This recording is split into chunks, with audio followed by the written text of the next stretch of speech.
My father always said the best way to win a negotiation was to control the room before the other person walked into it. He'd been doing it my entire life. I just never thought he'd try it at a dinner table with lobster. My name is Frank North. I'm 38 years old. I live in Scottsdale, Arizona, and on the evening of Thursday, April 10th, 2025, I drove 45 minutes down the I-10 to a steakhouse called the Copper Rail on North Scottsdale Road, one of those places with valet parking, a sommelier on retainer, and a menu that doesn't list prices because if you have to ask, they'd prefer you leave. I walked through the front door at exactly 6:52 p.m., 8 minutes before my reservation. My family was already there, all 16 of them. Lobster, Wagyu, a $400 bottle of Opus One Cabernet already open, and half-poured down throats that hadn't said a single word to me in 3 years. My father, Gary North. 64 years old, silver hair, the handshake of a man who once believed he could charm his way through a wall. Looked up from the head of the table and smiled at me. That smile. I'd been waiting my whole life to stop flinching at that smile. Frank. He gestured to the empty chair across from him like he was doing me a favor. Glad you made it. You're picking up the tab tonight.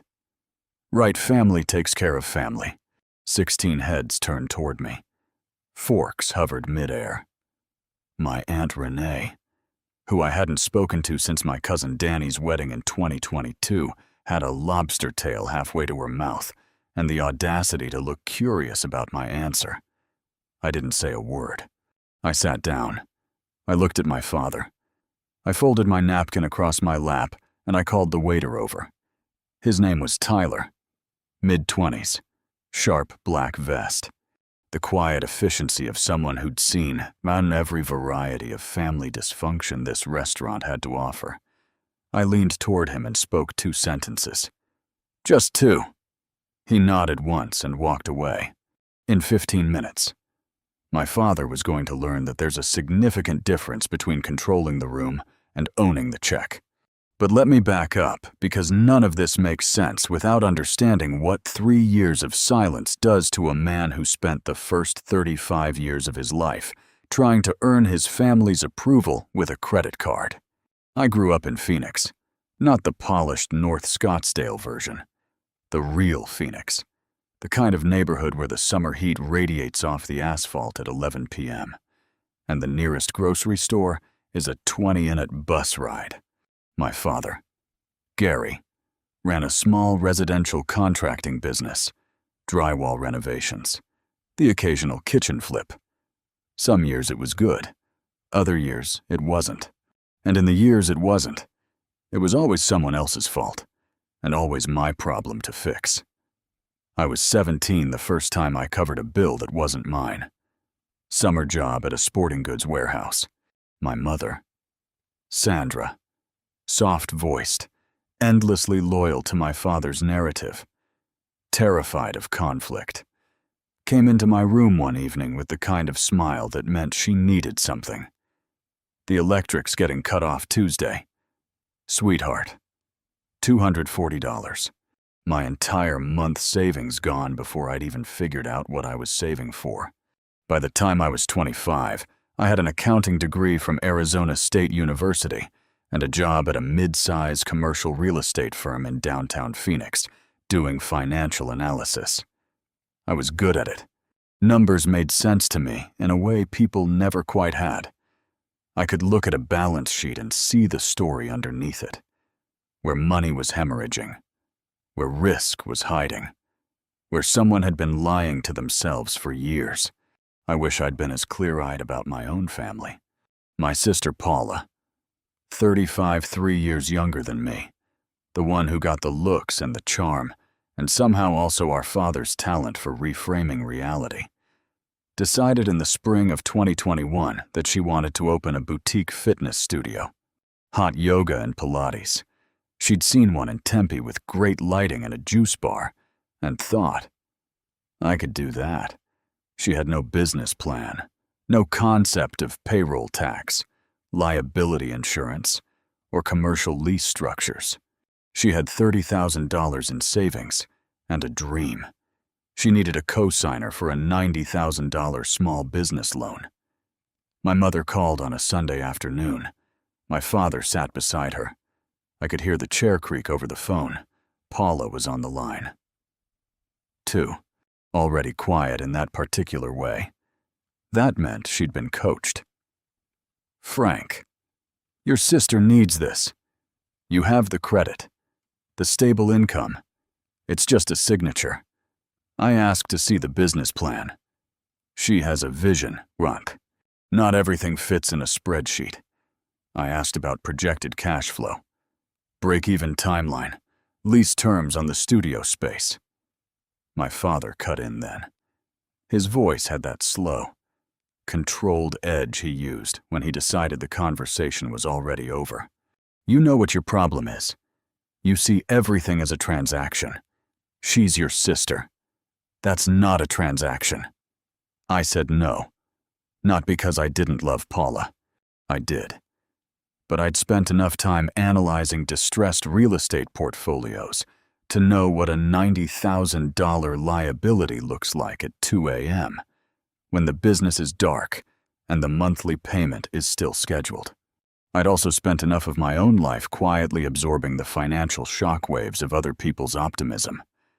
The call went silent for a moment. Then my father said the thing. If you won't stand with this family, then don't bother being part of it. The line went dead. The next morning, I noticed I'd been removed from the family group chat. Nobody called, nobody texted, not my mother, not Paula, not one of the aunts, uncles, or cousins who'd eaten at my table at Christmas. 3 years. Here's what nobody tells you about arrangement. The silence doesn't get quieter. It gets louder. I threw myself into work, got promoted twice in 18 months, bought a 2-bedroom condo in Old Town Scottsdale, paid a portion down. Manageable mortgage. The kind of financial decision I could look at without flinching. I started running in the early mornings along the Arizona Canal. I had a small, tight circle of friends. My college roommate Desmond, a colleague named Lisa, my neighbor Pete, who grilled on his back patio every Sunday and never once asked me about my feelings. It was a good life. Quiet mine. And then on Tuesday, March 18th, 2025, 8:30 in the morning, I was at my desk reviewing a lease renewal analysis. My phone buzzed. A notification I hadn't seen in 3 years. Family has added you to the group. I stared at it. I didn't open it for 4 minutes. I sat there with a cold cup of coffee and let the notification just exist. When I finally tapped it, the chat history was clean. Cleared. Either they'd deleted everything, or more likely, they'd had a second chat running the entire time. My mother's message was first. Warm. Careful. The kind of message that's been drafted and revised until every jagged edge is filed smooth. Frank, sweetheart, your father and I have been doing a lot of thinking. We want to invite you to dinner. Just the 4 of us. You, me, Dad, and Paula. The Copper Rail. Saturday, April 5th. We want to heal this. We miss you. Then 40 seconds later, a second message. Family takes care of family. It's time we remembered that family takes care of family. She'd been saying that phrase since I was 17 and handing over my paycheck. It was never a statement. It was always an instruction, and it was always directed at me. I noticed she hadn't said sorry. She hadn't said we were wrong. She'd said heal. A word that makes everyone equally wounded and no one responsible. I thought about not going. Desmond told me flat out. Frank, that's a setup.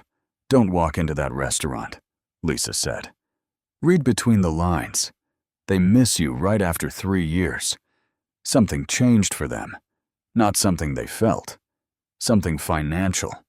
They were both right. I went anyway. Not because I believed an apology was waiting for me.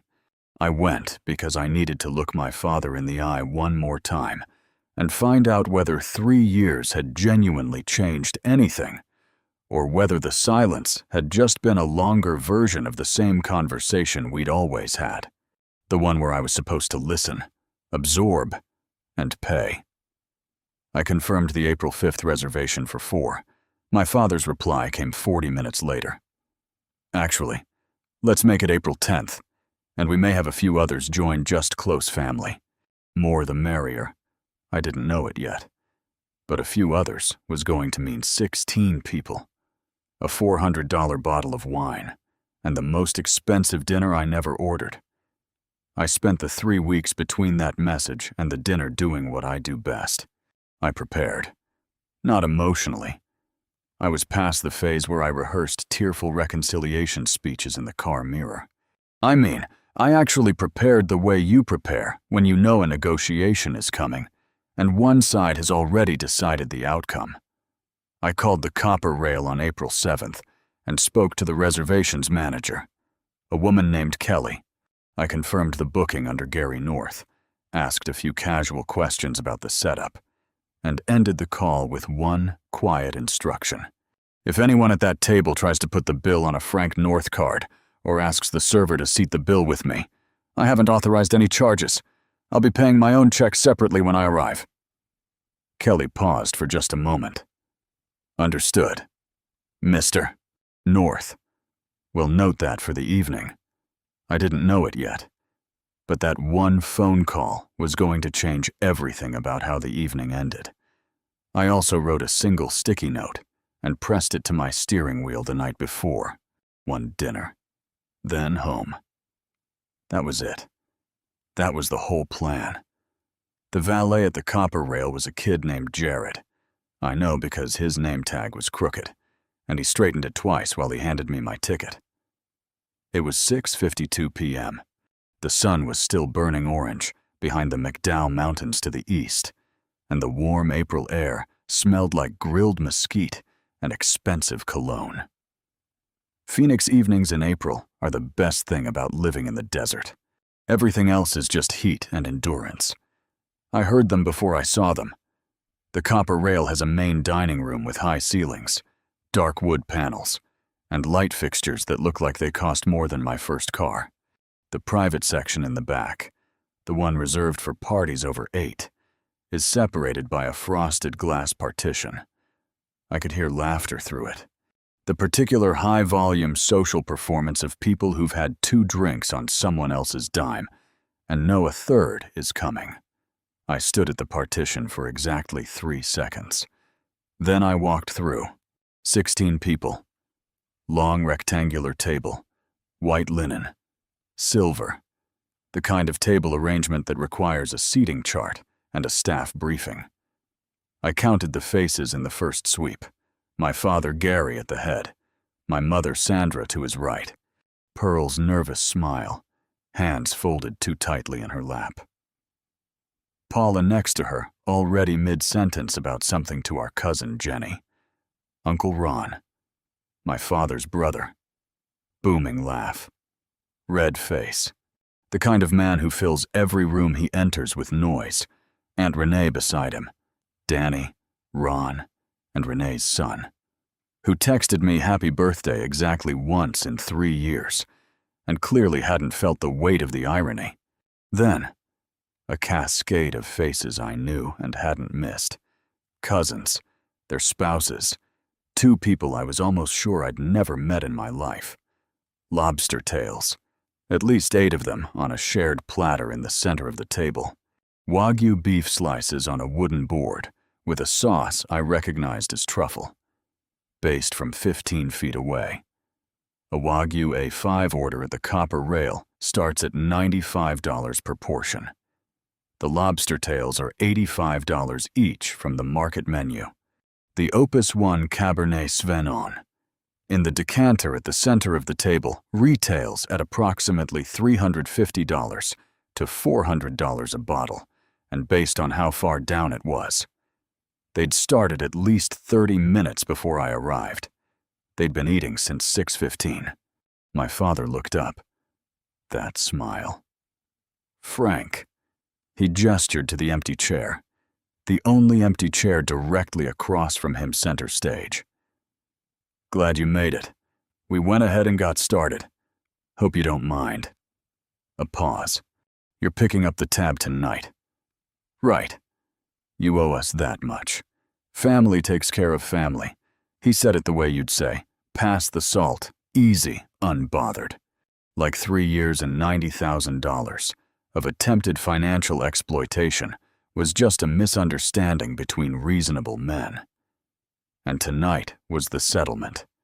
16 faces watched me. Not one of them looked surprised. That's when I understood. This wasn't a dinner. This was a rehearsal. And they'd all been given their lines. I sat down. I looked at my father for a long moment. Then I picked up the menu. Not because I needed it, but because I needed exactly 4 seconds of cover. Our waiter's name was Tyler. He materialized at my elbow with the quiet precision of someone trained to be invisible until he was needed. I leaned toward him. 2 sentences. That's all it took. The first. I'll be paying for my own meal separately per the arrangement with Kelly and reservations. The second. When the main check is ready. Please bring it to the gentleman at the head of the table. Tyler looked at me. A micro expression of recognition. The kind that says, I've been waiting for someone to say that. And nodded once. He walked away. Nobody else at the table heard a word of it. The next 45 minutes were objectively a masterclass in how people behave when they believe the check has already been signed. My Uncle Ron ordered a second round of the Wagyu, not a second portion, a second board.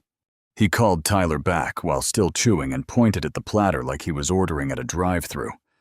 Another one of those, and asked them to char it a little more on this side.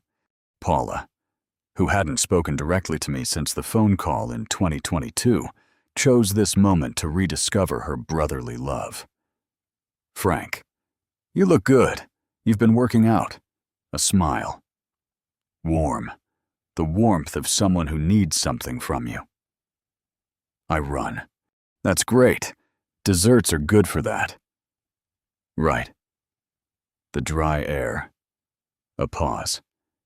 Anyway, you should have told me you were doing so well. Another pause. Just long enough to feel like a door. It's been hard. You know, these last few years. Hard for you, I thought. Tell me more. I nodded and reached for my water. My mother spent most of dinner watching me, the way you watch a pressure gauge. Checking, adjusting, recalibrating. Every few minutes, her eyes would drift from her plate to my face and back again. She hadn't hugged me when I sat down, hadn't said a single word about the 3 years. She'd said, "You look thin. Are you eating?" That was it. That was the reconciliation. Are you eating? 3 years of silence, and my mother's opening line was a comment about my caloric intake. Gary held court at the head of the table. Story after story. The booming authority of a man performing for an audience. The old neighborhood. The business. The deals that almost worked. He was good at it. He'd always been good at it. The problem was, I'd spent enough years doing financial analysis to hear what the stories weren't saying. 18 months ago, Desmond had mentioned casually. The way people mention things they don't realize are significant. That Gary North's contracting business had gone quiet. No new listings on the company site. No recent permit applications in the county database. Just stopped. I'd filed that information away. I didn't know it then. But sitting at that table, watching my father perform his greatest hits to an audience of 16 people eating food they weren't paying for, I finally understood the shape of the whole thing. The food wound down. The Opus 1 decanter was empty. A second bottle.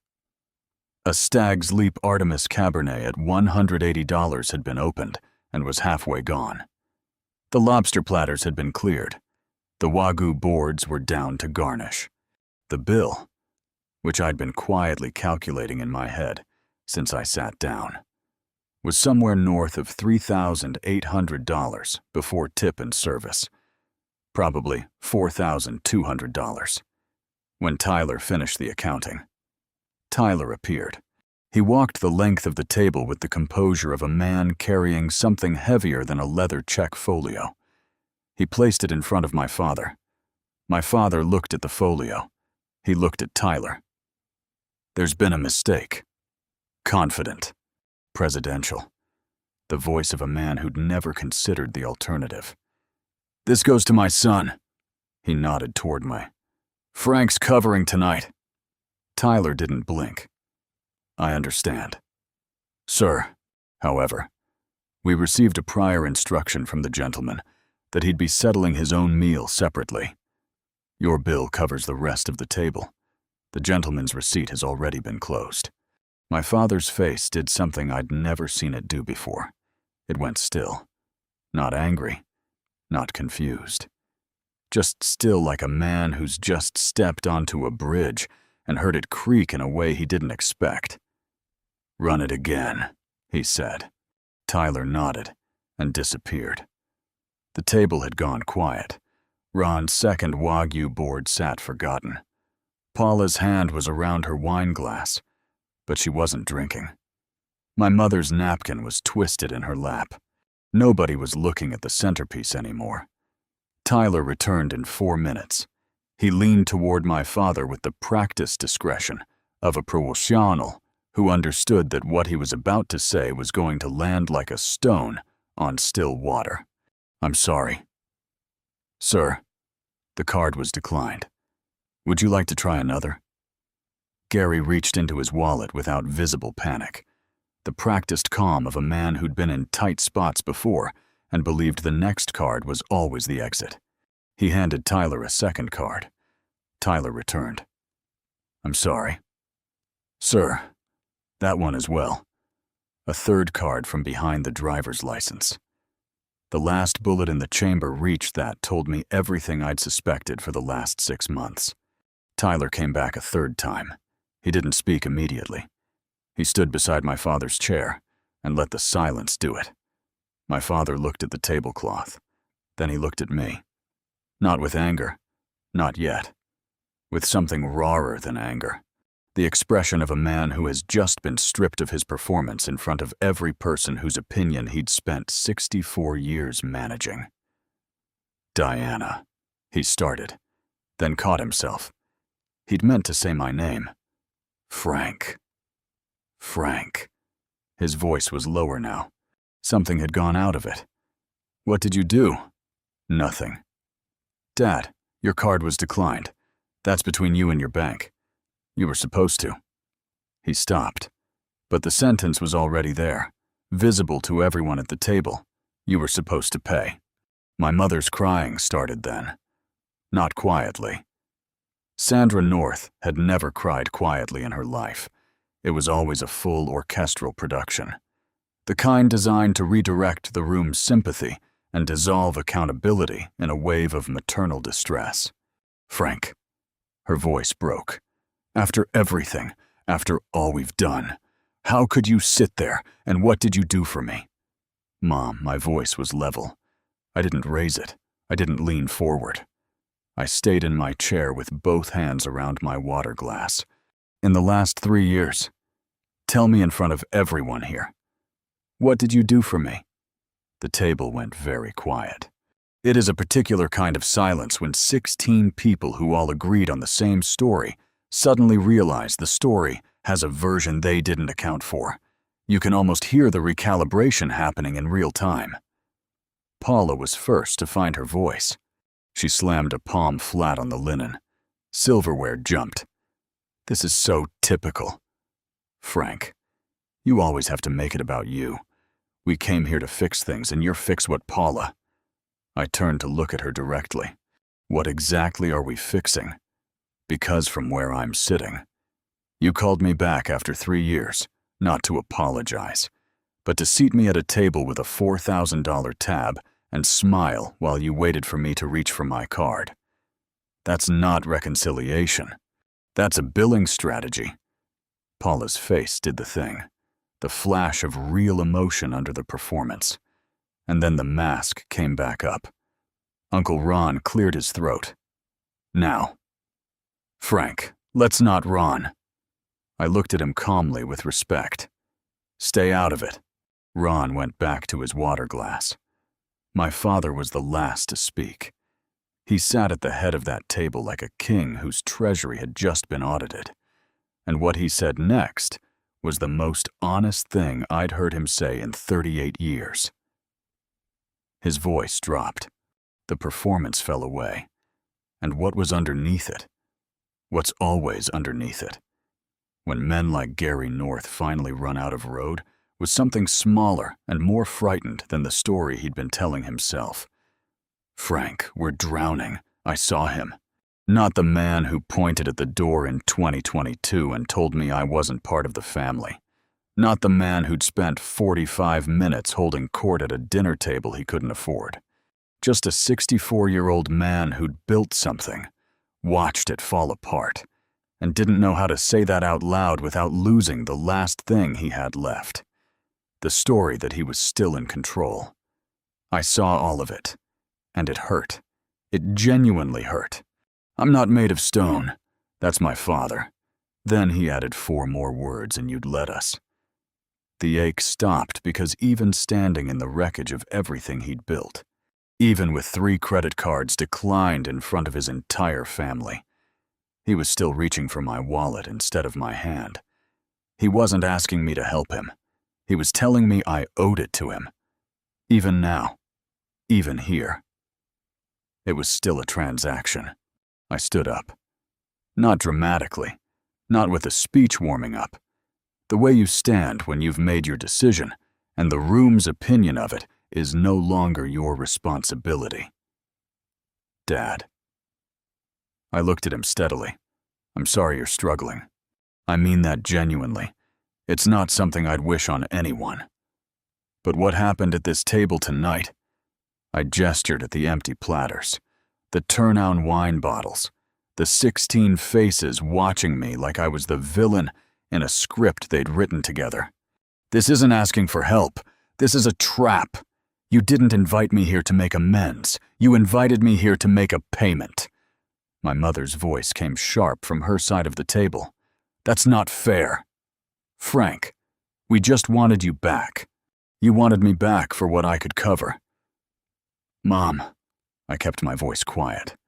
I saw the messages, the ones from the other group chat. He can carry us through spring. The silence that followed was total. Paula's face went white. My mother's hand flew to her mouth. My father looked at the tablecloth like it owed him something. The other group chat, the one they'd been running without me for 3 years. The one Desmond had seen a screenshot of and forwarded to me without comment 11 days before the dinner. He can carry us through spring. 6 words from my father to the family group. Planning, not a reconciliation. A refinancing of me. I looked around the table one more time. If you need real help. Not this real help. I will sit down with you and a financial counselor, and we will make a plan. No audience, no lobster, no theater. But I will not pay this bill. I didn't order it. I wasn't informed about it, and I don't owe it to you. A pause. I don't owe you. I never did. Nobody spoke. I picked up my jacket. I looked at my mother for the last time that evening. You always told me family takes care of family. I just want to know when was it going to be my turn. I walked toward the door, past the boozer clearing the Wagyu board, past the hostess who caught my eye and looked away quickly. The way people do when they've overheard something they weren't supposed to. Past the heavy oak doors and through the brass-handled entrance and out into the warm April night. The McDowell Mountains to the east were black against a dark blue sky. The valet lot smelled like mesquite and exhaust. A couple was laughing near the entrance, dressed for a celebration, entirely unbothered by the quiet demolition that had just happened 30 feet away.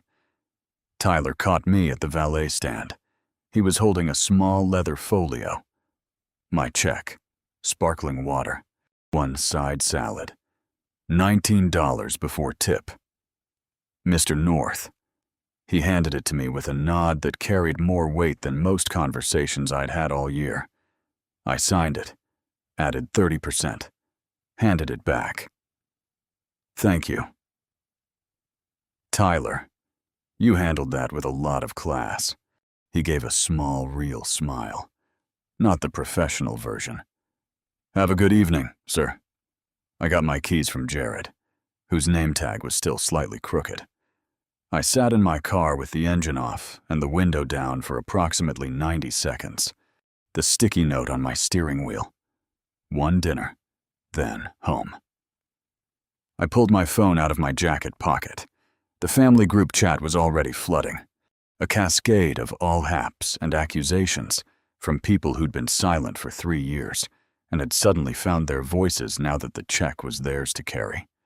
Mom, Paula, Aunt Renee, Danny, cousins I hadn't spoken to since before the estrangement, now typing furiously on behalf of a bill they'd happily helped run up. I scrolled to the bottom without reading any of it. I tapped Leave Group. Frank North has left the chat. I started the engine. I drove home up the I-10 in the kind of silence that doesn't press down on you. The kind that just sits there, comfortable and clean, like a room you finally learned to stop filling with other people's noise. The aftermath was quieter than I expected, and quieter than they deserved. Nobody called that night. Nobody the next day. By day 3, I'd stopped checking. A week later, my cousin Jenny. Quiet.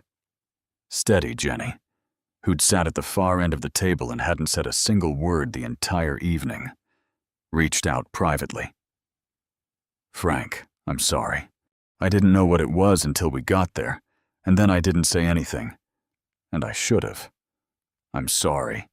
Jenny was the only apology I received. Through other channels, Desmond, and eventually Jenny herself.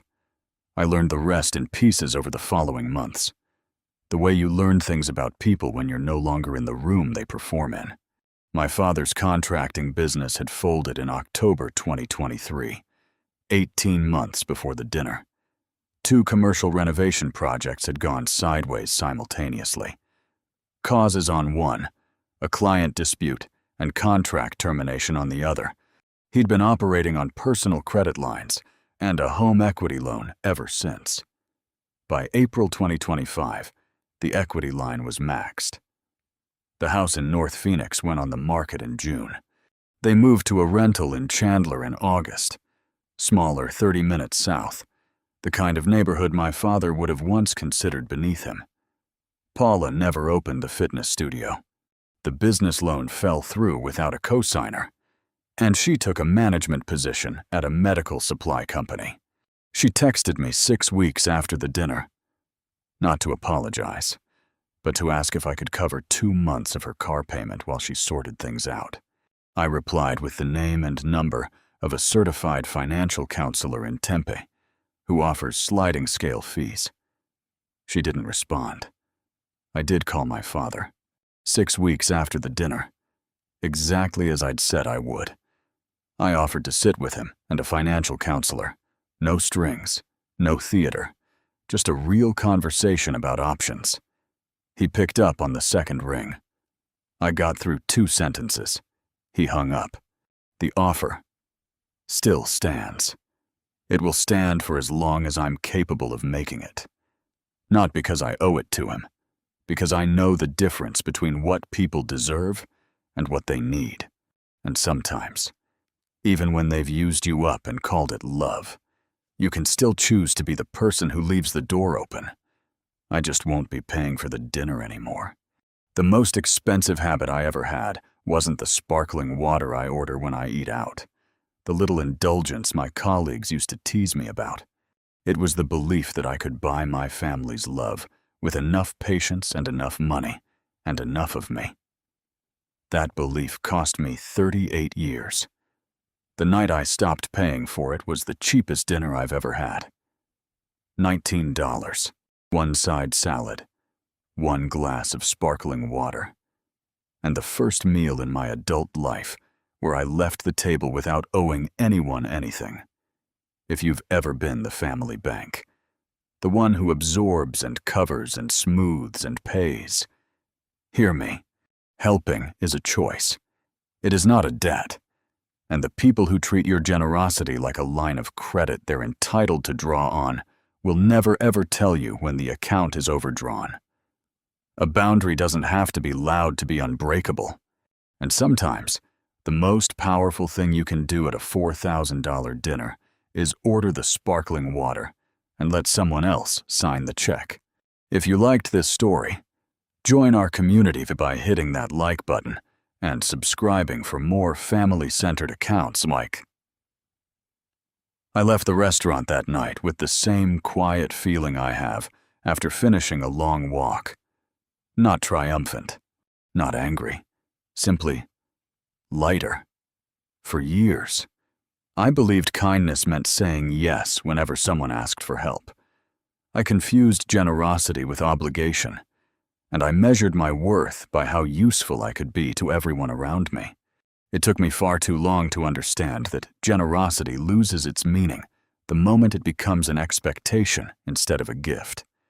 A gift is freely offered. A demand disguised as gratitude is something entirely different. Looking back now, I don't regret the times I helped people. I regret the times I ignored my own instincts because I was afraid that saying no would make me seem selfish. Healthy people don't stop loving you because you establish a boundary. The people who disappear when you finally protect your peace are often the very people who benefited most from the absence of those boundaries. That realization can be painful, but it is also remarkably freeing. Every relationship teaches us something. Some teach us how deeply we are capable of loving. Others teach us how necessary it is to respect ourselves. Both lessons are valuable, even when one arrives wrapped in disappointment. The dinner itself wasn't really about the bill. It never was. $4,000 is an impressive number until you realize the real cost had been accumulating for years in smaller amounts, every favor assumed instead of appreciated. Every invitation that came with an expectation attached. Every phone call that began with a request rather than a greeting. By the time that check arrived, the money wasn't the issue anymore. It was simply the first moment I allowed reality to become visible. There is something strangely peaceful about declining a role you've been playing for far too long. No argument, no dramatic speech, no attempt to make anyone feel guilty. Just a quiet decision that this chapter has reached its natural ending. I ordered sparkling water because I wanted sparkling water. I smiled because I had nothing left to prove. And when the check arrived, I let it continue traveling to the person who had spent years assuming it would always stop in front of me. Sometimes silence communicates a truth more clearly than any explanation ever could. Since that evening, life has become noticeably simpler. The phone rings a little less often, but the conversations I do have are genuine. Invitations arrive without hidden expectations. The people who remain in my life ask how I'm doing before they ask whether I can help them. Funny how quickly relationships reveal their true foundation once money, convenience, or endless availability are removed from the equation. The ones worth keeping become stronger. The others quietly fade away without needing to be chased. Every now and then, someone apologizes for asking too much in the past. I appreciate the honesty, but I no longer spend much time looking backward. Boundaries aren't built to punish yesterday. They're built to protect tomorrow. That's a much healthier way to live. You stop keeping score because you've stopped playing the game altogether. Instead, you begin investing your energy where appreciation flows naturally in both directions. Those relationships don't drain you, they restore you. If this story leaves you with one thought, let it be this: kindness is one of the most beautiful qualities a person can possess. But kindness without boundaries eventually becomes exhaustion wearing a smile. You are allowed to help without becoming responsible for everyone else's choices. You are allowed to give without giving everything. You are allowed to decline without defending your decision. The people who truly respect you won't need an elaborate explanation. They'll simply respect the answer. And if they don't, you've learned something valuable about the relationship. Today, when I sit across the table from people I care about, I notice something different. No one is calculating who owes whom. No one is quietly waiting for someone else to rescue the evening. We order what we want, laugh about ordinary things, and when the bill finally arrives, it's handled with the same mutual respect that shaped the rest of the conversation. Sometimes I pay. Sometimes someone else does. Sometimes we split it without a second thought. The money is almost beside the point. What matters is that generosity has returned to being what it was always meant to be: a choice made freely, offered gladly, and received with genuine gratitude. Looking back, I don't remember that expensive dinner because of the total printed at the bottom of the receipt. I remember it because it marked the day I finally understood that self-respect doesn't require a raised voice, an ultimatum, or a dramatic exit. Sometimes it looks as simple as ordering sparkling water, smiling across the table, and quietly allowing someone else to discover that your generosity was never an unlimited account. It was a gift, and gifts, by their very nature, are given freely, never owed.